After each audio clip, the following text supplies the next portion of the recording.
네, 이번 시간부터는 이제 다시 국토계획 및 이용에 관한 법률부터 확인합니다. 우리 교재로는 먼저 이제 7페이지부터 먼저 보고 나서 말씀을 드리도록 하겠습니다. 그래서 자 일단은 얘기 시작은요.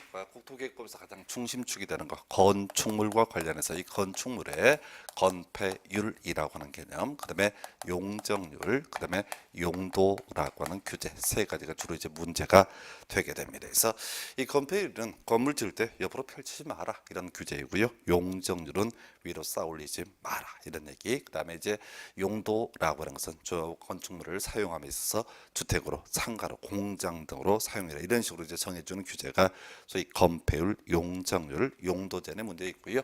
그다음에 이제 이 건폐율, 용적률, 건물의 크기 규제에서 소위 건축물의 높이 제한 등이 문제가 되게 됩니다. 그래서 자 이런 국가에서 또 지자체에서는 이 건축물과 관련해서 건폐율, 용적률, 용도, 높이 등을 규제하기 위해서 계획을 만들었어요. 그 계획을 이름하여 도시군관리계획이라고 부르게 됩니다. 그래서 국가 지자체는 각각의 토지 소유자에게 이 건폐율, 용적률, 용도 제한 등을 규제하기 위해서 소위 도시군관리계획이라는 개념을 만들어냈어요. 그래서 이 토지 소유자가 건축물의 건축 등을 하고자 할 때는 자기 멋대로 건물을 지을 수 없고요. 도시군관리계획에 적합했을 때 한해서 이 건축물의 건축이 가능합니다. 근데 이 관리계획이라고 하는 게 딱 하나의 계획이 아니라 여러 개의 계획을 묶어서 관리계획, 그중에서 용도 지역이라고 하는 거 전국토 21개 중에 하나의 등급을 매겨서 건폐율, 용적률, 용도 제한 등을 하기 위한 수단이고요.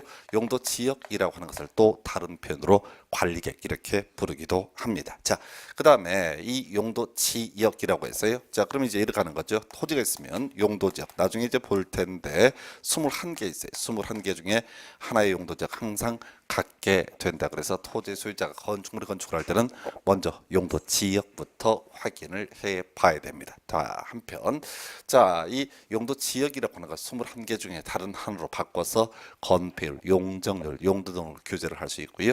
그다음에 이제 용도 지역을 바꾸는 방식도 있고요. 그 토지 위에다가 용도 지구라고 하는 것을 지정하는 것도 하나의 방법이 될 수 있습니다. 그래서 용도 지구도 일단 도시군 관리 계획의 일종으로 볼 것이고요. 총 나중에 11가지 종류를 보게 됩니다. 그래서 용도 지구 다 우리 모르죠. 자, 그런데 기본 축은요. 건폐율, 용적률, 용도적 높이 등을 규제하기 위한 개념. 그래서 어떤 토지 위에 용도 지구 라고 하는 것이 지정이 되어 있다라고 했을 때 이 용도 지구도요. 건폐율, 용적률, 용도 등을 규제하기 위한 개념이 될 것이고요. 용도 지역에 따른 규제와 용도 지구에 따른 규제가 충돌되면 이때는 용도 지구에 관한 사항을 우선하여 적용되게 됩니다. 그래서 자 어떤 토지를 가지고 있는데 용도 지역도 있고 지구도 있다라고 한다면 그때는 용도 지역 그리고 지구 모두 행위 제한을 검토를 해봐야 될 것이고요. 자, 세 번째 관리계획 용도구역이라고 해서 용도구역은 종류가 일단 주된 논의의 대상이 되게 되는데 일단은 전체 그림으로 봤을 때 용도구역도 관리계획의 일종으로 볼 수가 있겠고요. 소위 건폐율, 용적률, 용도 등을 규제하기 위한 수단 방법 이렇게 해석을 하게 됩니다. 그래서 어떤 토지 위에 용도 구역이 있다라고 한다면 그 밑에는 일단은 용도 지역이라고 하는 것은 당연히 존재하고요. 용도 지역에 따른 규제와 용도 구역에 따른 규제가 충돌되게 되면 이때는 용도 구역을 우선하여 적용합니다. 그래서 자, 주대 포인트가 되는 것은 용도 구역의 종류라고 하는 것이 될 텐데 용도 구역이요 종류가 5개가 있습니다. 그래서 개발 제한 구역, 시가화 조정 구역, 그다음에 도시 자연공원구역, 수산자원 보호구역, 그리고 입지 규제 최소 구역까지 총 5개. 이 중에서 입지 규제 최소 구역이라고 하는 것은 도시 구도심지 개발이 돼 있는데 낙후된 지역 이런 지역을 대상으로 개발을 하기 위한 것이고요. 주로 용도 구역에서 개발 제한 구역이 가장 대표 값이 될 텐데 개발 제한 구역, 시가화 조정 구역, 도시 자연 공원 구역, 수산자원 보호 구역 모두 규제를 아주 강하게 하는 것 중에 하나가 되겠습니다. 그래서 자 문제는 거죠. 우리 시험 용어로 접근하실 때 용도 구역이라고 하는 거 개발 제한 구역, 시가화 조정 구역, 수산자원 보호 구역, 도시 자연 공원 구역, 입지 규제 최소 구역까지 5개가 있는데 문제 출제 포인트는요. 우리가 이제 부동산 공법 등을 공부해 가다 보면 구역이라고 하는 말이 참 많습니다. 그 중에서 개발 밀도 관리 구역이라든가 기반 시설 부담 구역이라고 하는 것은 구역이라는 용어를 쓰고 있어도 이것은 용도 구역이 아니다 이렇게 정리를 하죠. 그래서 일단은 뒤에서 이제 시험 문제 구성할 때 다음 중 관리객 아닌 것을 고르시오 이런 식의 문제 구성을 할 때 항상 깔아주는 것이 지금까지 두 번 다 개발 밀도 관리 구역이라고 하는 것을 가지고 틀리게 답을 뽑았어요. 즉 개발 제한 구역은 용도 구역 즉 관리객의 일종으로 보고 있지만 개발 밀도 관리 구역 또 뒤에서 공부하게 될 기반 시설 부담 구역이라고 하는 것은 구역이라는 용어를 쓰고 있지만 용도 구역이 아니다. 이게 이제 출제 포인트가 될 것이고 자 그다음에 도로학교 공원을 만드는 관리객 이걸 이름하여 기반 시설의 설치 정비 계량에 관한 객 이렇게 얘기합니다. 그래서 기반 시설의 설치에 관한 객 기반 시설의 정비에 관한 객 기반 시설의 계량에 관한 객 이런 것들이 소위 이제 관리 계획의 일종이 되게 될 것이고요. 자, 요건 나중에 이제 요것도 이제 관리 계획이다 보니까 건폐율, 용적률, 용도 제한 혹은 높이 제한된 규제 나오게 될 텐데요. 이 관리 계획 총 7개, 우리 국토계획법에서 주로 문제 삼는 5개 관리 계획 중에서 가장 강력한 규제를 하는 것이 바로 기반 시설의 설치, 정비, 계량에 관한 게 우리가 보통 일반적으로는 용도 구역이라고 하는 게 규제가 참 세다 이렇게 해석을 하게 되는데 주된 논의 정말 현실적으로 가장 강력한 규제를 하는 것이 기반 시설의 설치, 정비, 계량에 관한 게 이렇게 봅니다. 그래서 도로 예정지, 학교 예정지, 공원 예정지 등이 되게 되면 그 토지에서는 절대로 건물을 지을 수가 없다. 이런 이제 강력한 규제를 받는 것이 기반 시설의 설치, 정비, 계량에 관한 게. 자, 이 기반 시설의 설치, 정비, 계량이라는 것은 마을 전체와 관련된 규제로 해석을 할 수 있습니다. 어떤 토지 위에다가 학교를, 공원을, 녹지를 만들기로 하게 되면 그건 특정 토지 소유자에게뿐만 아니라 그 옆에 토지 소유자까지 모두 강력한 어떤 규제 효과가 발생됩니다. 그 정도고요. 5번째 관리 계획이요. 바로 지구 단위 계획이라고 하는 것. 자, 다만 이 지구 단위 계획이라고 하는 거, 자 결국은 관리 계획의 일종이다 보니까 건폐율, 용적률, 용도 등을 규제하기 위한 수단 방법 이렇게 보게 되는데 이 지구 단위 계획이라고 하는 것을 수립하기 위해서는 미리요 지구 단위 계획 구역이라고 하는 것을 먼저 지정을 해야 되고요. 그 지구 단위 계획 구역에 대해서 건폐율과 용적률, 용도 등을 규제하기 위한 계획을 지구 단위 계획이라고 부르게 됩니다. 이렇게 해서 5개의 관리 계획 이게 이제 소위 국토계획법에서 문제 삼는 관리 계획의 범주가 되고요. 도시개발 사업이라든가 정비 사업이라고 하는 것은 도시개발법 그리고 도시민주환경 정비법 등을 통해서 따로의 공부를 하고 규제를 하게 됩니다. 그래서 실질적으로 국토계획법에서 문제가 되는 관리계획은 용도지역, 용도지구, 용도구역, 기반시설의 설치, 정비, 계량에 관한 계 그리고 지구 단위계획까지 5개 해서 이들의 관계를 보면 앞에서 이제 용도지역은 토지마다 무조건 존재하는 개념이고요. 그 위에 경우에 따라서 용도지구 있을 수 있고요. 그 위에 용도구역이 있을 수 있고요. 그 위에 도로학교 공원을 설치하겠다라고 하는 기반시설에 관한 항목이 들어갈 수가 있고요. 그 위에 지구 단위 계획이 있을 수 있습니다. 그래서 결과적으로 이 관리계획 5개 중에서 항상 토지에 존재하는 개념은 용도 지역이라는 개념이고요. 모든 토지 이용 규제 출발점은 용도 지역 이렇게 해석을 하게 됩니다. 다만 이 관리계획 중에서요. 이 용도 지역과 만약에 용도 지구가 충돌하면 용도지구를 용도지역과 용도구역이라고 하는 게 충돌하면 용도구역을 그다음에 용도지역과 기반시설에 관한 규제가 충돌하면 기반시설에 관한 사항을 용도지역과 지구 단위계획이 충돌하면 지구 단위계획을 우선하여 적용한다. 뒤에서 뭐 관련한 쟁점으로서 이 지구 단위 계획이라고 하는 것은 소위 지구 단위 계획 구역이라고 하는 것을 전제로 하기 때문에 보통 특정한 마을 등을 대상으로 이렇게 수립되는 것이 바로 지구 단위 계획이다. 일단 이렇게 봐야겠고요.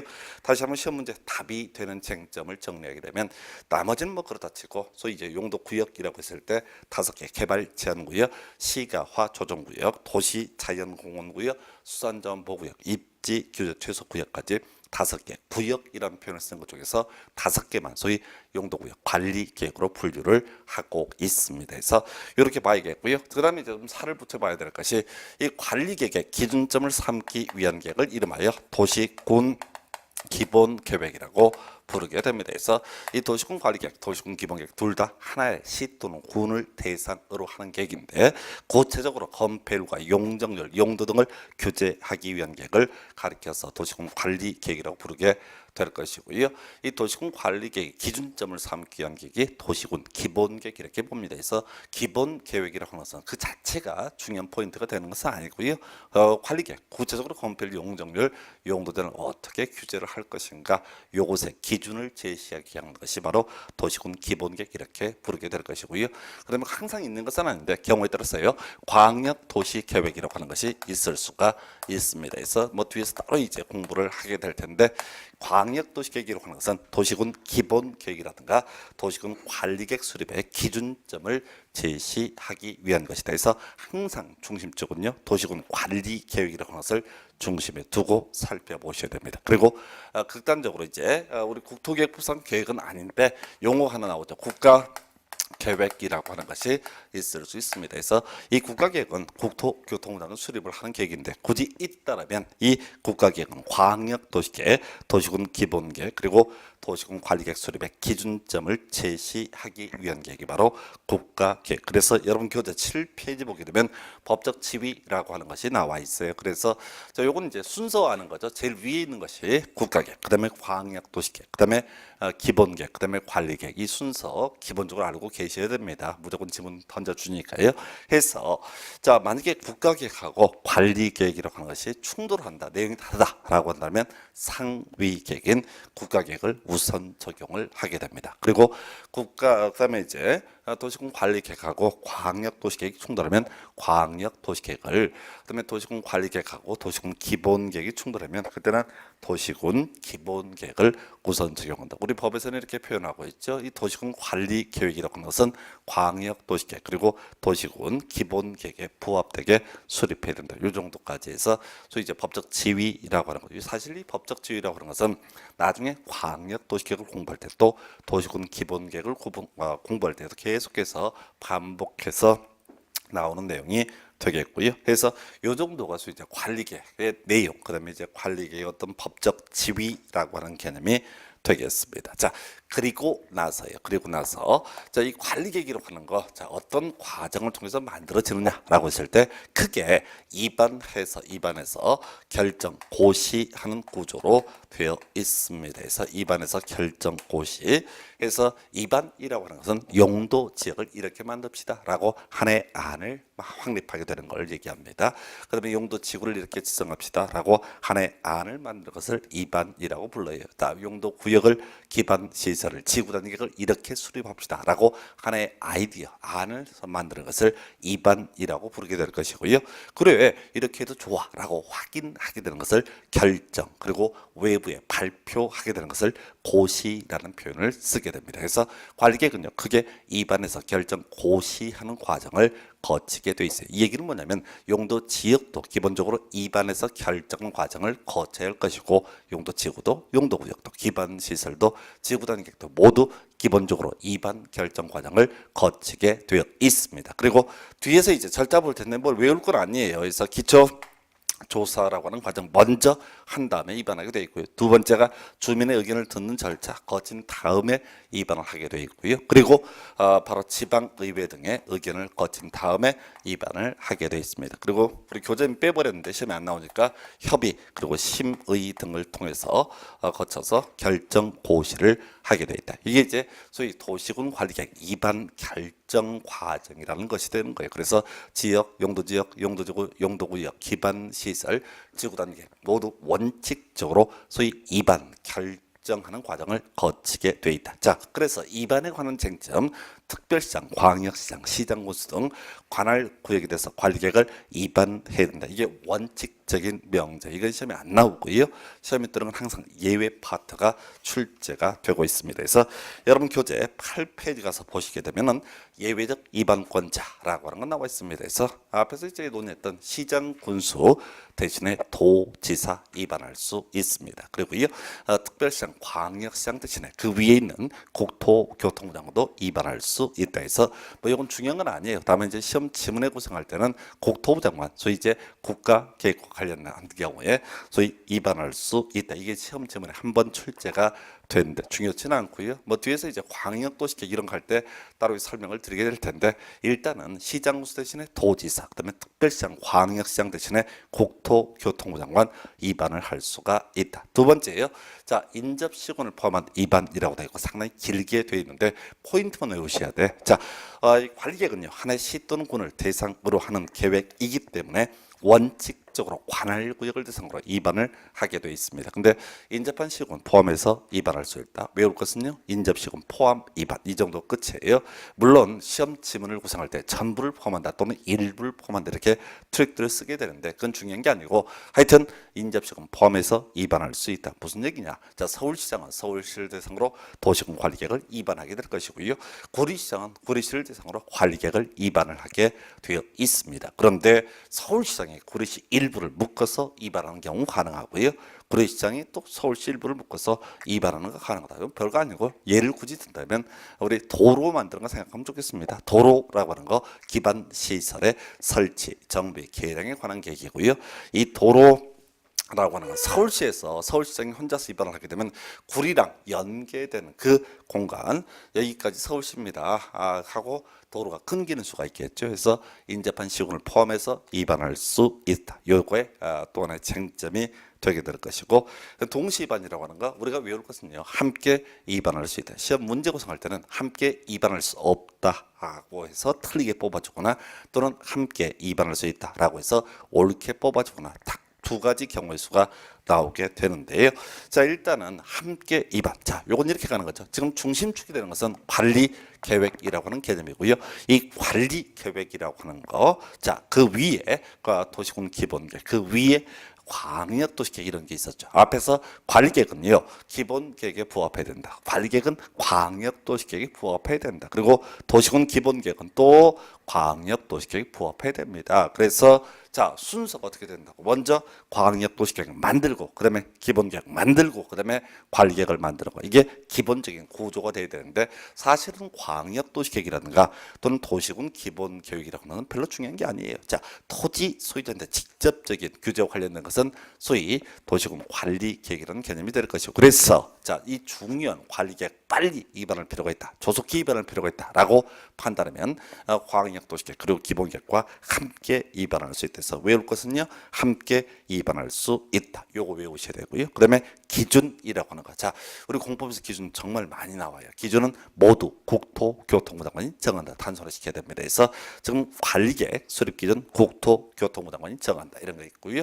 또 하나가 기본계획 수립기준 또 광역도시계획 수립기준 뒤에 가면 입지 규제 최소구역 수립기준 뭐 지구단계획 수립기준 개발 밀도 관리구역 지정기준 기반시설 부담구역 지정기준 시범도시 지정기준 등등등 뭐 국토계획뿐만 해도 어마무시하게 많이 나옵니다. 그래서 하여튼 묶어서 기준 모두 국토교통부 장관이 정한다. 이렇게 가셔야 돼. 해서 자 이제 입안에 제한 얘기 나올 텐데 미리 결론부터 가셔야 돼. 지금요 입안은 뭐 이거 외워봤자 생활에 보탬은 되지 않습니다. 해서 크게 보면 시장군수라든가 도지사 혹은 국토교통부 장관 등이 입안을 할 수가 있습니다. 그래서 이걸 줄여서 보통 행정청이라는 표현을 쓰고요. 그래서 용도 지역을 지구를 구역 등등등을 입안을 한다는 거 이렇게 관리계획을 만듭시다 라고 하는 거 이것은 행정청만이 할 수 있습니다. 문제는요 주민은 입안을 할 수 없습니다. 대신 주민은요 기반 시설의 설치 정비 계량에 관한 게 지구 단위계획 그리고 새롭게 추가가 된 것이 바로 뭐가 있냐면은 산업유통개발진흥지구라고 하는 것이 있죠. 그래서 기반시설, 지구단계획, 산업유통개발진흥지구 등 제안을 할 수가 있다. 그래서 이거 겁나 시험에 많이 나오는데 답은 아니에요. 그래서 여긴 전체 그림을 보셔야 돼. 이미 시험 문제 쟁점이 됐던 게 이거였어요. 자 볼까요? 자 산업유통개발진흥지구는 용도 지구의 일종인데 뭐 공장 많이 좀 지어주세요라는 개념이 될 것이고요. 기반 시설을 설치 정비 계량을 제한한다는 얘기는 우리 동네 학교 만들어 주세요, 공원 만들어 주세요, 도로 만들어 주세요 대모하는 걸 얘기합니다. 그다음에 지구 단계획을 제한한다는 얘기는 우리 마을 아까 우리가 지구 단계획이라고 하는 것은 특정한 마을을 대상으로 이런저런 규제하는 것을 이름하여 지구 단위계획으로 살펴봤습니다. 그래서 우리 마을 개발 좀 시켜주세요 라는 식의 개념이 바로 지구 단위계획의 제한. 그래서 결과적으로 도로 만들어 주세요. 자, 개발시켜 주세요. 또는 산업유통개발진흥지구도 소위 공장 많이 짓게 좀 도와주세요라는 개념. 그래서 핵심이 뭐냐면 주민은 자, 기반 시설, 지구 등계 그리고 산업유통개발진흥지구 등 제한할 수 있다. 출제하는 포인트는요, 바로 용도구역이 나왔었죠. 그래서 용도구역은 개발 제한구역, 시가화 조정구역, 수산자원보호구역, 도시자연공원구역, 입지 규제 최소구역 등 총 5가지. 그래서 과거 시험에서 주민은 개발 제한구역 제한할 수 있다 해서 틀리게 뽑았어요. 그래서 관리계 5개 중에서 크게 보면 기반 시설의 설치, 정비, 개량에 관한 게 그리고 지구 단계 왜 산업유통개발진흥지구로 해서 마을 전체 개발 등과 관련한 주민이 제한을 할 수 있습니다. 그러나 주민은 용도구역을 제한을 할 수는 없죠. 그래서 용도구역의 대표값이 개발 제한구역. 그래서 과거 시험에서 주민은 개발 제한구역 제한할 수 있다 해서 틀린 것을 고르죠. 답을 뽑았던 지문이 출제가 됐었고요. 대신 시험 지문에 주민은 기반 시설 제한할 수 있다든가 지구 단위 계획 이거 제한할 수 있다. 이것들은 엄청 많이 나오는데 절대로 항상 보통 틀린 것을 고르셔야 할 때 옳게 내는 지문에 전형이 되겠습니다. 그래서 주민 제한할 수 있다. 기반 시설, 지구 단위 계획 그리고 산업유통개발진흥지구 등 이렇게 갈 것이고요. 그리고 나서 용도구역은 제한을 할 수 없다 이렇게 갑니다. 그리고 요 관련해서 지금 이제 숫자가 나와 있는데요. 요건 이렇게 이해했으면 좋겠습니다. 그래서 사실 숫자 그렇게 중요치 않아요. 근데 최근에 문제 구성 등을 보다 보면 숫자를 가지고 괄호넣기 문제를 내는 경우가 있습니다. 그래서 그런 문제를 해결하기 위해서 우리한테 필요한 개념. 자, 기반시설 도로 만들면 억수로 돈이 많이 들어갑니다. 그래서 이건 5분의 4 이상의 동의를 받아라. 나머지는요 3분의 2 이상의 동의를 받아라. 이렇게 가는 거예요. 기반시설만 5분의 4. 나머지 바로 뭐죠? 자, 지구단위 계획이라든가 산업유통개발진흥지구에 있어서는 3분의 2 이상의 동의를 받아라. 만약에 시험에 출제가 된다라고 하면 아마 기억번이 뭐 산업유통개발진흥지구 또는 지구단위 계획이 나와서 3분의 2가 될 테고 니은번이 5분의 4 바로 기반시설의 설치 정비 개량 이렇게 괄호넣기 숫자 묻는 문제 출제가 될 수 있습니다. 그 외에 비용 부담이라고 해서 뭐 길게 되어 있는데 그나마 이제 한 번 나왔던 것이 바로 제한자에게 부담케 할 수 있다. 무슨 얘기인 거니?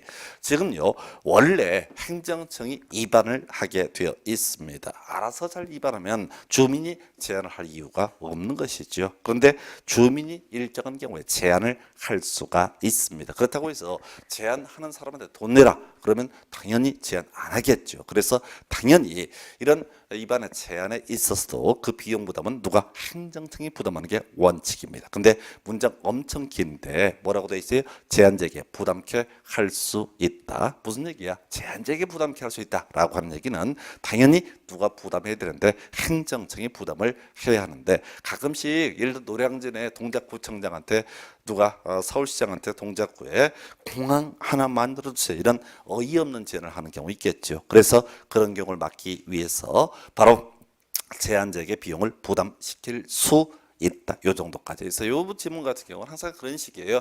자, 옳은 것을 고르셔야 할 때 틀리게 내는 지문 제한자가 부담해야 된다 해서 틀리게 구성한 사례가 되겠습니다. 그리고요, 소위 입안을 위한 절차라고 해서요. 전체 그림 보셔야 돼요. 그 디테일한 부분을 다 보실 수는 없고요. 지금요, 용도지역, 용도지구, 용도구역, 기반시설, 지구단위계획까지 총 5개 관리계획이 있는데요. 뭐 뒤에서 따로 강조드리겠지만 지구단위계획은요, 독자적인 개념이 아닙니다. 그래서 지구단위계획은 자 무지하게 빠른 용도 지역을 가리켜서 지구단위계획이라 부릅니다. 자, 지구단위계획은요, 무지하게 빠른 용도 지구를 가리켜서 지구단위계획이라 부릅니다. 그리고 지구단위계획은요 엄청 빠른 기반시설을 가리켜서 지구단위계획이라고 부르게 됩니다. 그래서 바로 결론만 기억하셔야 돼. 지구 단위계획은 모두 생략할 수 있다. 시험 지문 구성할 때 환경성 검토를 생략할 수 있다. 또는 토지 적성 평가를 생략할 수 있다. 이런 게 나온단 말이죠. 그때는 다른 관리계획 있을 수 있습니다. 그러나 중심축은 뭐가 된다? 지구 단위계획은 어떻다? 무조건 생략할 수 있다. 그 얘기는 뭐냐면 자, 이 관리계획 용도 지역이나 지구나 기반 시설 등 입안 결정 과정을 거침에 있어서 나머지 관리계획은 원칙적으로 이런 일정한 절차를 거쳐야 되기 때문에 시간이 억수로 많이 걸리게 됩니다. 그런데 어떻다고요? 지구 단위계획은 다 생략할 수 있다. 그래서 시험 지문 구성할 때요. 자, 이런 지문 구성됐었죠. 환경성 검토를 생략할 생략할 수 있는 것은 하게 되면 뭐가 된다? 뭐 지구라는 게 어쩌고 저쩌고 나오게 되면 다 환경성부터 생략할 수 있습니다. 또 토지 적성 평가 생략할 수 없는 것을 고르셔 이런 식의 문제 구성되면 그때는 지구 단계를 제외한 나머지 관리 계획은 일정한 절차를 거쳐야 된다. 그 정도까지만 기억하시면 되는 거예요. 그래서 지금요 그 오른쪽 페이지에 지방의회 의견 청취라고 해서 제가 따로 강조를 하는 것이 지구 단위 계획 제외라고 돼 있어요. 원래 관리 계획을 위반할 때는 지방의회 의견을 듣게 되어 있습니다. 용도 지역을, 용도 지구를, 용도 구역을 위반하고자 할 때는 바로 지방의회 의견을 듣게 돼 있는데요. 지구 단위 계획이라고 하는 것은 어떻다? 지방의 의견 듣지 않는다. 결론만 이렇게 하셔야 돼. 각종 절차를 다 생략할 수 있는 거 뭐가 된다? 지구 단위 계획. 물론 이 외에도 일정한 관리 계획 바로 생략할 수 있는 경우 있는데 뭐 생략할 수 있다 그러면 뭐 그런가 보다 이렇게 생각하는 게 좋겠고요. 일단 시험 문제 답을 구성을 할 때는 지구 단위 계획은 모두 다 생략할 수 있다. 그래서 뒤에서 이제 문제 가지고 분석을 해 드릴 텐데 대놓고 문제 구성을 해요.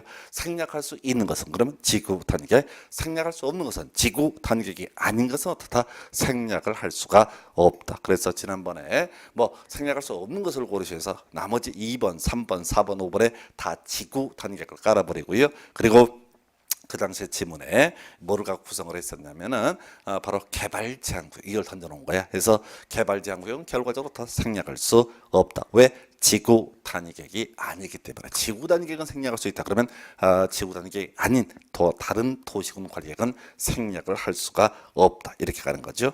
그럼 이제 결정고시라고 하는 것, 어떤 도시군 관리 계획이라는 것은 결과적으로 토지에 대해서 각각의 토지에 대해서 건폐율과 용적률, 용도 등을 규제하는 것이고요. 우리 법에서는 시도지사, 대도시 시장 등이 결정한다 원칙이 되겠습니다. 시험에 나오지 않습니다. 우리가 외워야 될 것은 나중에 특히 용도 구역이 중요한 포인트가 될 텐데 바로 예외적인 항목만 기억을 하시면 됩니다. 그래서 첫 번째 시장구수가 위반한 지구 단위 계획 바로 시장구수가 직접 결정한다. 이게 첫 번째 항목. 해서 앞에서요 지구 단위 계획은 겁나게 속도가 빠르다. 다 생략할 수 있다. 다 생략할 수 있다. 이렇게 공부를 하셨습니다.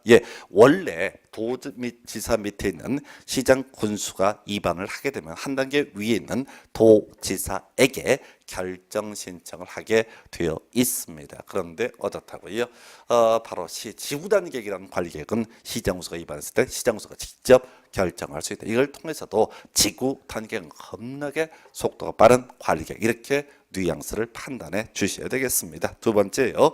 바로 국토교통부장관이 결정하는 관리계획에서 첫 번째가 앞에서 우리 공부할 때 국토교통부 장관도 위반을 할 수 있다. 구체적으로 국가계획과 관련해서 국토부 장관이 위반할 수 있다. 이런 걸 공부하셨고요. 그래서 어떻다고요? 바로 국토부 장관 위반한 관리계획은 예외적으로 시도지사, 대도시장이 아니라 예외적으로 국토교통부 장관이 결정을 하게 됩니다. 두 번째 개발 제한구역, 용도구역 중에 첫 번째 항목이죠. 개발 제한구역은 국토교통부 장관이 결정을 하게 됩니다. 그리고요 국가계획과 연계된 시가화 조정구역에서 사실은 이제 시가화 조정구역은 원칙적으로 시도지사가 결정한다. 근데 그건 시험에 낼 수가 없어요. 왜? 예외가 있으니까. 바로 국가계획과 연계된 시가화 조정구역은 그때는 누가? 국토교통부 장관이 결정한다. 이런 게 있겠고요. 그리고 용도구역 중에서 입지, 규제, 최소 구역이라고 하는 것도 국토교통부 장관이 결정합니다. 그리고 바로 밑에 해수부 장관, 해양수산부 장관이 결정하게 되는 관리에 바로 수산자원보호구역. 자, 그래서 여기서는 이제 비교를 한번 해보셔야 돼. 우리가 이제 용도구역 파트 다시 공부를 하긴 하겠지만 용도구역은요 개발 제한구역, 시가화 조정구역, 수산자원보호구역 외에도 도시자연공원구역과 입지, 규제, 최소구역까지 5개 있습니다. 그 중에서 개발 제한구역, 입지, 규제, 최소구역은 무조건 국토부 장관, 국가계획과 연계된 시가화 조정구역은 누구야? 바로 국토교통부 장관. 그리고 수산자원보호구역은 해수부 장관이 결정한다라고 되어 있었거든요. 그러면 남아있는 것 나중에 용도구역 할 때 따로 중요한 포인트가 될 텐데 도시자연공원구역은 결과적으로 원칙에 해당돼서 시도지사, 대도시시장이 결정한다. 이렇게 정리를 하실 수 있어야겠어요. 그래서 지금 예외적 결정권자 특히 이 부분은 여기에서 출제를 하는 것보다는 주로 용도 구역할 때 예를 들어서 개발 제한구역 시도지사가 결정한다. 도시 자연공원구역 국토부 장관이 결정한 이런 식으로 틀리게 뽑는 거예요. 도시 자연공원구역은 시도지사이고 개발제한구역 국가계획과 연계된 시가화 조정구역. 그 다음에 이제 입지 규제 최소구역은 국토교통부 장관, 수산자원 보호구역은 해수부 장관 등이 결정을 하게 된다. 그렇게 이제 봐야겠고요. 그 다음에 이제 효력 발생 시기 나와 있습니다. 지금 우리가요 도시군 관리계획 소위 이제 입안해서 결정 고시하는 과정을 거친다. 그리고요 다 설명할 수 없는데 이런 게 있어요. 요 관리계획을 결정 고시를 한 다음에 지도에다가 이 내용을 발표를 하는 것을 가리켜서 지형 도면의 고시라고 부르게 됩니다. 그래서 시험에 나오는 포인트 짧아서 정말 중요한 질문 바로 이런 도시군 관리계획 결정은요 지형 도면의 고시가 된 날부터 효력이 발생한다. 아주 중요한 질문이에요. 옆에 질문 보면 지형 도면의 고시가 된 날에 다음 날부터 효력을 발생한다. 이렇게 해서 틀리게 해서 답을 뽑았던 바도 있습니다. 요는요 앞으로 이제 공부하다 보면 다 다음 날 들어가는 게 일반적인 모습인데 바로 지형 도면의 고시가 된 날부터 다 효력이 발생한다. 이렇게 기억을 하셔야 되겠고요. 그 다음에 기득권보 가겠습니다. 지금요 지형 도면의 고시가 있게 되면 관리계획 결정 효력이 발생되게 될 것이고 이 관리계획 결정 효력이라고 하는 것은 건폐율과 용적률과 용도 제한 등의 규제를 얘기하게 됩니다. 근데 문제는요 기존에 이런 관리계획 결정이 있기 전에 지형도면 고시가 되기 전에 기존의 허가를 받아가지고 적법하게 건축물의 건축 등을 하고 있던 사람, 공사에 착수했던 사람이 있습니다. 그런데 관리계획이 바뀌어서 새롭게 건폐율 규제가 강화됐다라고 해서 용적률 규제가 강화됐다라고 해서 어떤 경우 발생할 수 있다고요. 기존 규제하고 지금 새로운 관리계획 규제가 강화됐을 때 문제는 기존에 삽질하던 분은 어떻게 될 것이냐.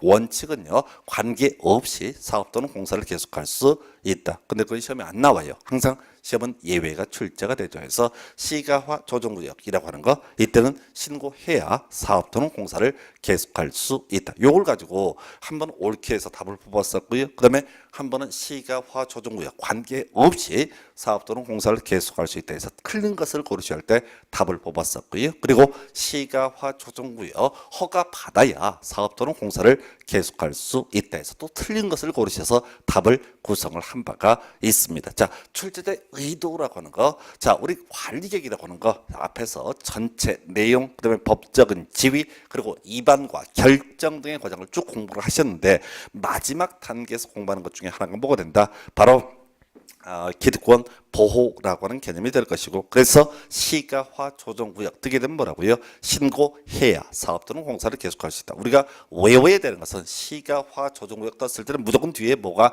신고해야. 그래서 그 옆에 지금 나와 있잖아요. 언제 나왔었냐면은 19회 때 24회 때 등 출제가 되는데 한 번은 시가화 조정구역 관계없이라고 해서 틀린 것을 고르시오. 19회 때 답을 뽑았었고요. 24회 때 틀린 것을 고르시오라고 해서 시가화 조정구역 허가 받아야 사업 또는 공사를 계속할 수 있다. 틀리게 뽑았어요. 그래서 우리가 그저 기억할 것은 시가화 조정구역 뜨게 되면 경계하시면서 그 뒤에 뭐가 나와야 돼? 신고해야 사업 또는 공사를 계속할 수 있다. 이렇게 가는 거예요. 이제 물론 법에는 수산자원보호구역도 있는데 최소한 지금까지 시험에서는 13년 동안 시가화 조정구역 신고해야 사업 또는 공사를 계속할 수 있다. 이 주제만 갖고 주구장창 출제가 되고 있습니다. 그 외에 이 관리계획 결정 고시가 되고 나서요.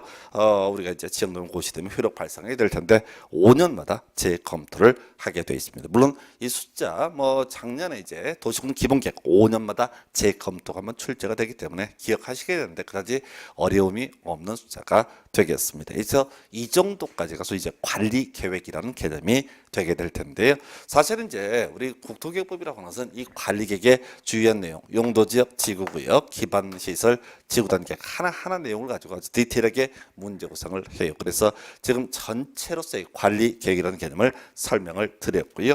자, 요거 순서를 좀 바꿔서 그 앞에 가서 여러분 교재 5페이지인가요? 도시군 기본 계획에 대해서 살펴보도록 하겠습니다. 자, 전체 그림부터 먼저 가셔야 돼. 자, 중심축이 되는 계획이라고 하는 것은 도시군 관리 계획이라고 하는 개념이 되게 될 것이고요. 관리 계획의 기준을 삼기 위한 계획이 뭐가 된다? 도시군 기본 기본계획 그리고 도시군 기본계획 기준을 삼기 위한 계획을 광역도시계획 이렇게 이제 뼈대 잡아주셔야 돼. 그리고 광역도시계획보다 높은 계획을 가리켜서 국가계획 이렇게 봅니다. 그래서 지금 이제 5페이지 보면 도시군계획이라고 하는 건 나와 있어요. 별로 중요치는 않습니다. 그래서 지금 중심축이 되는 계획 바로 도시군 관리계획이라고 하는 것과 도시군 기본계획을 묶어서 부를 때 도시군계획이라는 표현을 쓰게 됩니다. 뭐 도시군 계획이 따로 있는 게 아니라 기본계획 그리고 관리계획을 묶어서 부르고 싶을 때 도시군계획이라는 용어를 쓰게 될 것이고요. 그래서 취지는 그렇죠. 하나의 시 또는 군을 주로 대상으로 수립하는 계획을 가리켜서 도시군계획이라고 부르죠. 물론 아까 예외적으로 인접한 시군 포함해서 수립하는 경우, 위반하는 경우 있었지만 중심축은 일단 뭐라고요?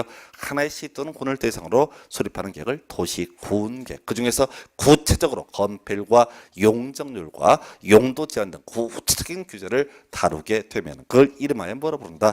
도시군 관리계획. 그리고 도시군 관리계획의 기준을 삼기 위해서 포괄적으로 계획을 수립하면 그걸 도시군 기본계획이라고 부르게 됩니다. 그래서 일단은 도시군 기본계획, 관리계획을 묶어서 부를 때 도시군계획. 그래서 여러분 교재에 도시군 기본계획의 나와 있는데 별 의미 없어요. 법적 지위 다시 한번 보실까요? 자, 그 문장을 보는 게 중요한 게 아니라요. 요거 관리계획 위에 뭐가 있고 기본계획이 있고 기본계획 위에 뭐가 있고 광역도시계획이 있고 그 위에 뭐가 있다고요? 국가계획이라고 하는 게 있다고요. 그래서 지금 앞에서 공부할 때 이 관리계획은 기본계획에 부합해야 된다. 그 다음에 관리계획은 광역도시계획에 부합해야 된다. 관리계획은 국가계획에 부합해야 되고 혹시 충돌하면 그때는 상위계획인 국가계획이나 광역도시계획 그리고 도시군 기본계획을 우선 적용한다. 여기 있었거든요. 그럼 그 얘기 그대로 끌고 오는 거야. 중심축을 기본계획으로 보게 되면 기본계획이라고 하는 것은 광역도시계획에 부합되게 수립이 돼야 된다. 충돌하게 되면 광역도시계획을 우선 적용한다. 그다음에 도시군 기본계획과 혹시 국가계획이라는 게 있다면 이 도시군 기본계획은 국가계획에 부합해야 되고요. 충돌하면 국가계획을 우선 적용합니다. 그리고 이 도시군 기본계획은 도시군 관리계획 수립에 지침이 되는 계획을 가리켜서 도시군 기본계획이라고 부르게 됩니다. 해서 자 지금요, 지금 이제 기본계획 기본 법적 지위 라고 하는 개념 보셨고요. 그 다음에 이제 나와 있는 게 수립 확정 또는 수립 승인이라고 하는 개념이 나와 있어요. 자, 그래서 앞에서 우리 관리계획은요, 입안해서 결정이라는 과정을 거치게 돼 있고 도시군 기본계획은요, 수립해서 승인 또는 수립해서 확정 이렇게 돼 있어요. 그런데 자, 이 수립이라고 하는 거 입안과 똑같은 개념으로 봐야 되고요. 확정 또는 승인이라고 하는 거 조금 이따 확인하게 될 텐데 뭐 시험용으로 접근할 때 항상 원칙 자 해서 수립이라고 하는 거 자, 특별시장, 광역시장, 시장군수, 관할구역에 대해서 수립 해야 된다. 그래서 앞에서 이제 관리계획이 특별시장, 광역시장, 시장군수, 관할구역 입안해야 된다. 이렇게 가면서 관리계획에 있어서는 예외적으로 도지사, 국토부장관이 입안할 수 있다. 원칙은 관할구역인데 인접식은 포함해서 입안할 수 있다. 이런 게 있었어요. 그래서 얘도 거의 구조가 똑같아요. 여기는 예외적 수립권자라는 개념은 없어요. 그래서 법에 없는 말은 거의 출제가 되지 않고요. 자, 6페이지 가서 한번 정리를 해볼까요? 첫 번째 다뤄질 거 인접 시군을 포함한 수립 나와 있습니다. 그래서 앞에서 관리계획이 그랬습니다. 자, 원칙은 관할구역인데 인접한 시군 포함해서 바로 입안할 수 있다. 그럼 똑같은 구조야. 자, 관리계획이나 기본계획은 둘 다 인접한 시군 포함해서 수립할 수 있다라고 하는 거. 그래서 여기 이제 문제 구성할 때 인접한 시군 포함해서 수립할 수는 없다라고 하면 틀린 표현 이렇게 이제 구성을 하게 될 것이고요. 그다음에 제일 어려운 게 수립 의무의 면제라고 하는 것이 되겠습니다. 그래서 자, 우리가 이제 공법을 공부하다 보면 시골이란 말이 몇 번 나오게 되는데 자, 국토계획법에서 시골이라고 하는 거 이렇게 정리합니다. 수도권에 속하지 아니하고 광역시와 경계를 같이 하지 아니하고 인구 10만이야. 이렇게 세 가지 조건을 모두 갖추면 우리는 이것을 뭐라 부른다? 시골. 그래서 시골은 한 도시의 장기 발전 방향을 제시하는 기본계획 수립하지 아니할 수 있다 해서 외우셔야 돼. 시골이라고 하는 게 뭐냐 했을 때 첫 번째 서울, 경기, 인천을 부르게 되는 수도권이 아니어야 됩니다. 두 번째 주변에 큰 도시 없어야 됩니다. 그걸 법에서는 광역시와 경계를 같이 하지 아니한다라는 표현을 쓰고요. 세 번째가 인구 10만 이하라는 세 가지 요건을 모두 갖추지 못한 기본계획을 수립하지 아니할 수 되게 까다로워요. 수도권에 속하지 아니하고 광역시와 경계를 같이 하지 아니하며 인구 10만이에요. 다시요. 수도권에 속하지 아니하고 광역시와 경계를 같이 하지 아니하며 인구 10만이야. 수도권에 속하지 아니하고 광역시와 경계를 같이 하지 아니하며 인구 10만이야. 그래서 만약 수도권이다 또는 광역시와 경계를 같이 한다 또는 인구 10만을 초과한다 라고 한다면 이때는 각각 도시군 기본계획 수립 의무가 살아 있습니다. 거꾸로 수도권에 속하지 아니하고 광역시와 경계를 같이 하지 아니하며 인구 10만이야. 이렇게 세 가지 걸 모두 갖추면 이때는 어떻다? 수립하지 아니할 수 있다. 이렇게 가는 거고요. 그다음에 기준 나와 있어요. 징글징글하게 많이 나옵니다. 그래서 그저 기준이라고 하는 것은 당연히 어떻다? 국토교통부 장관 묶어서 가셔야 돼. 그래서 앞에서 관리계획 위반 기준, 수립 기준이라고 하는 거, 또 조금 이따 공부하게 될 광역 도시계획 수립 기준, 그리고 도시군 기본계획 수립 기준 모두 기준 모두 국토교통부 장관이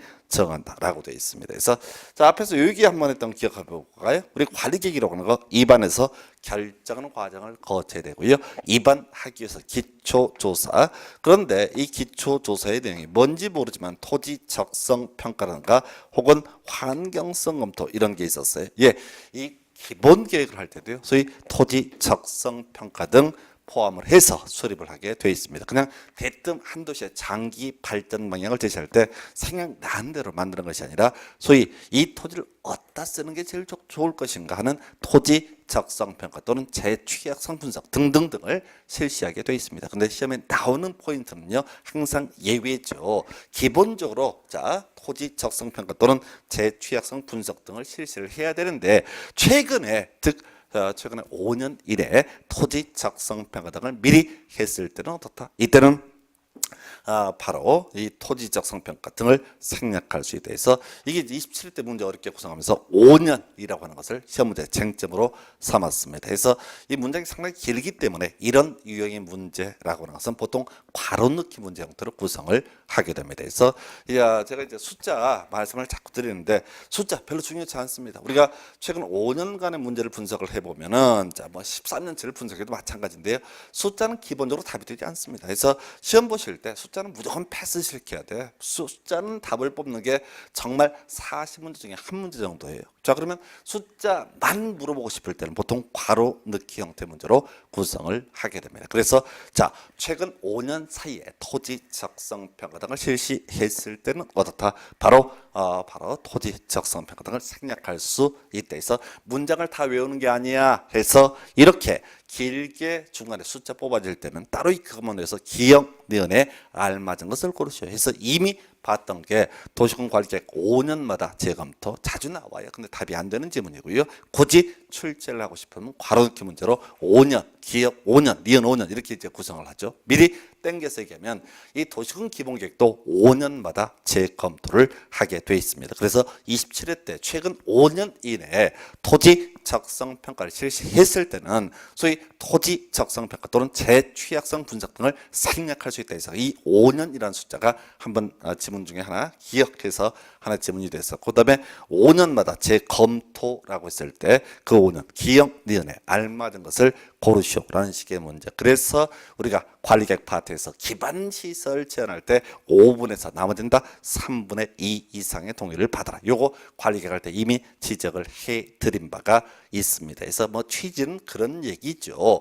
해서 시험 문제를 풀다 보면 괄호 넣기 숫자 중에서는 항상 답을 뽑지 않는다. 이게 기본 철칙이에요. 그리고 굳이 숫자를 꼭 물어보고 싶다. 그러면 보통 괄호 넣기 형태로 문제를 구성을 하고 있습니다. 나머지 큰 쟁점 안 되고요. 간단히 정리할 거.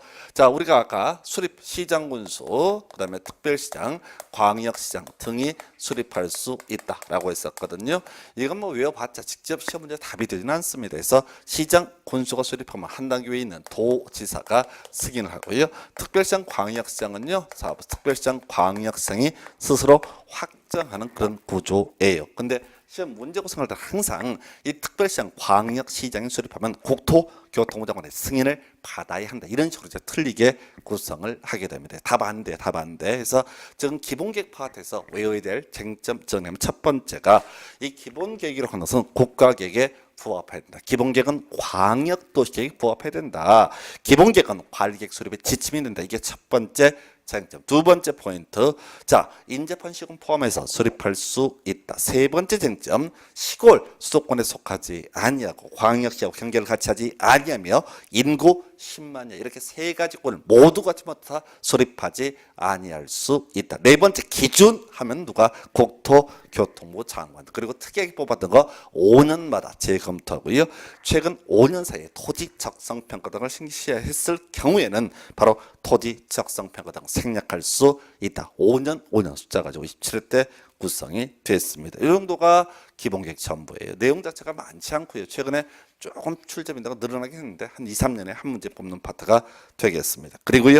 다시 이제 우리 3페이지부터 해서 광역도시계획이라는 주제 확인하도록 하겠습니다. 그래서 자, 광역도시계획 요거요 있을 수도 있고 없을 수도 있습니다. 앞에서 도시 또는 군이라고 하는 거 기본적으로 존재하죠. 행정구역이니까. 그래서 도시군 기본계획 원칙적으로 수립한다. 그런데 수도권에 속하지 아니하고 광역시하고 경계를 같이 하지 아니하며 인구 10만이야 이런 요건을 갖추면 수립하지 아니할 수 있다. 이렇게 봤단 말이죠. 자, 그래서 이 광역도시계획이라고 하는 건 또 기본계획과 또 다르게 무조건 수립하는 게 아니야. 지금 2002년도 이후로 이 법이 만들어지고 나서 지금 몇 년 됐습니까? 거의 뭐 15년, 16년 한참 됐는데 문제는 이 광역도시계획은 지금까지 딱 2건 수립된 바가 있습니다. 전국적으로 거의 수립이 안 되는 거예요. 그런데 공부를 할 때는 이 도시군 관리계획 또는 도시군 기본계획 수립의 지침을 제시하기 위한 것이 뭐가 된다? 광역도시계획 이렇게 볼 것이고요. 혹시 국가계획이 있다면 당연히 이 광역도시계획은 국가계획에 부합되게 수립이 된다. 항상 법적 지위는 답은 안 되더라도 설령 안 되더라도 무조건 지문 하나 구성하는 그런 케이스가 되겠고요. 그래서 이 광역도시계획을 논하기 위해서는요. 광역계획권이라는 개념이 먼저 전제돼야 됩니다. 그래서 여러분 교재 보시게 되면 광역계획권 지정 국토부 장관 도지사 수립할 수 있다. 이렇게 이제 지정할 수 있다라고 되어 있어요. 그래서 자 정리하면 이렇습니다. 일단은 경우의 수가 광역계획권 그리고 광역도시계획 수립 그리고 승인 이렇게 뼈대를 잡아주시고요. 자 요거를 이제 정리를 한번 해볼까요? 광역계획권 예 도지사가 지정할 수 있는 경우도 있고요. 또 하나가 국토교통부 장관이 지정하는 경우도 있습니다. 그런 경우 수를 따지게 되면 이 광역계획권이 둘 이상 시도에 걸쳐 있다라고 한다면 이때는 국토교통부 장관이 지정을 하고요. 한편 자 광역계획권이 하나의 도에 관할구역에 속한다라고 한다면 이때는 도지사가 광역계획권 지정을 하게 돼 있습니다. 그래서 이런 논리 구조죠. 자, 서울에 서울시가 있고 그 옆에 경기도가 있습니다. 경기도 안양시하고 그 옆에 있는 군포시를 묶고자 합니다. 그럼 둘 다 경기도에 속하기 때문에 이때는 도지사가 광역계획권 지정할 수 있습니다. 한편 이에 대응해서 그런 것도 있을 수가 있겠죠. 바로 서울시하고요 과천시 일부를 묶어서 광역계획권을 지정한다. 이건 소위 둘 이상의 시도에 걸치는 경우이기 때문에 이때는 누가 국토교통부 장관이 광역계획권 지정할 수 있다라고 이렇게 봐요. 해서 시험 문제는요. 이 광역도시계획 파트는 마치 말장난을 하듯이 맨날 광역시장은 끌고 들어와요. 광역도시계획은 2개 이상의 시군을 묶어서 수립하는 계획을 의미하기 때문에 절대로 광역시장이랑 아무런 관련이 없습니다. 근데 시험 문제 구성할 때 맨날 나오는 것이 광역계획권, 광역시장이 지정할 수 있다. 이런 식으로 틀리게 뽑아주거나 또는 나중에 논의가 되는 게 광역도시계획의라고 하는 것 광역계획권의 장기 발전 방향 포인트는 광역계획권 즉 광역도시계획은 뭘 전제로 하는 개념이다. 광역계획권을 전제로 하는 개념이 되겠습니다. 이걸 가지고 과거 시험에서 특별시 광역시의 장기 발전 방향 이렇게 틀이 뽑았어요. 그래서 앞으로 나올 것도 빤해. 여기서는 맨날 장난치는 게 이 광역도시계획 얘기할 때 절대로 광역시장은 들어갈 여지가 전혀 없다. 광역시라고 하는 것은 하나의 시 또는 군에 해당이 되기 때문에 그것이 이것이 도시군 기본계획이나 도시군 관리계획과는 연관이 될 수가 있지만은 바로 광역도시계획과는 아무런 광역시장 관련이 없다. 시험 문제는 아주 도배를 해버립니다. 우리 공부 안 하신 분들이 시험 보러 오는 걸 대비해서 광역도시계획 할 때 맨날 틀리게 뽑는 지문의 전형이 광역시라는 식으로 장난을 치고 있어요. 그래서 그 법적주의 아까도 설명드렸었죠. 다시 머릿속으로 정리하셔야 돼. 자, 관리계획은 광역도시계획에 부합해야 된다. 기본계획은 광역도시계획에 부합해야 된다. 이에 비해서 광역도시계획은 국가계획에 부합해야 된다. 충돌을 하게 되면 만약에 광역도시계획과 국가계획이 충돌하면 그때는 광역도시계획을 우선 적용한다. 광역도시계획과 국가계획을 우선 적용하죠. 그러면 광역도시계획과 기본계획이 충돌하면 광역도시계획을, 광역도시계획과 도시군 관리계획이 충돌하면 그때는 광역도시계획을 우선 적용한다. 최근에 한번 답이 한번 됐던 적도 있는데요. 자, 그래서 이제 여기서 최근의 출제 포인트는 바로 수립권자 얘기가 주된 논의에 대해서. 그래서 다음 페이지 넘기시게 되면 광역 도시계획 수립권자가 정리가 되어 있어요. 그래서 이건 경우에서를 따져봐야 되죠. 즉 광역계획권이 하나의 도의 관할구역에 속해 있어서 도지사가 광역계획권을 지정한 경우가 있습니다. 그러면요, 이때 수립권자가 누가 되느냐? 원칙은요, 시장 군수가 공동으로 수립하는 게 원칙. 근데 시험에 나오는 쟁점은요, 예외가 쟁점이 되는 거죠. 그래서 예외 보니까 누가 수립할 수 있다? 도지사가 수립할 수 있다. 물론 법조문에는 도지사와 시장군수가 플러스해서 같이 수립하는 경우도 있는데, 자, 우리가 기억을 해야 되는 건 원칙이 있고 예외가 있다. 그러면 항상 시험에는 뭐가 출제된다?